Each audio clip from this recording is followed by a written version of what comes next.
Sir మీరు complaint తీసుకొస్తున్నారు కానీ 99 పైసలకే భూములు ఇవ్వడం అనేది తప్పేంటి అనేది ఒక ప్రశ్న వస్తుంది సార్. తప్పేంటి సార్? నేను ఇస్తాను. ఫార్చ్యూన్ 500 కంపెనీస్ అందరికి నేను 99 పైసల్లోనే గజాని కాదు ఎకరంగా మొత్తం భూమి ఇస్తా. తప్పేంటి? అతని అహంభావం, అతని అహంకారం. 99 పైసలకు ఎకరా కాదు, 99 పైసలకు మొత్తం నేను ఇస్తా అంటాడు. ఈ ఊర్లో ఏమైనా మీ అబ్బ సంపాదించినటువంటి సొమ్ము, మీ నాయన సంపాదించినటువంటి సొమ్ము ఉంటే తారాదత్తం చేసుకో. 99 పైసలు కావాలంటే 9 పైసలకి ఇచ్చుకో. ప్రభుత్వం స్తొమ్మది. నువ్వెవరు? నేను ఇస్తా అని చెప్పేటువంటి అధికారం నీకు ఎవడిచ్చాడు? నీకు నువ్వెవడయ్యా? కౌన్కిస్కా గొట్టం ఈ యొక్క ఆంధ్ర రాష్ట్రానికి. Your after all A minister. నువ్వు ఏమైనా మాట్లాడితే ఇది మా యొక్క ప్రభుత్వ వినాదము.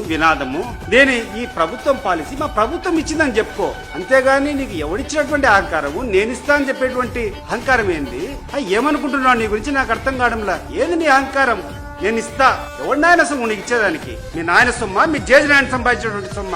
అది ప్రజల యొక్క ఆస్తి. ప్రజల యొక్క ఆస్తి ఏదైనా ఇవ్వాలంటే జవాబుదారీగా నువ్వు కూర్చొని దానికి ఏదైనా ఒక టెండరో లేకుంటే ఒక పారదర్శకంగా దాన్ని పిలిచి దానికి సరైనటువంటి ధర ప్రభుత్వానికి వచ్చే రకంగా నువ్వు తీసుకోవాలి.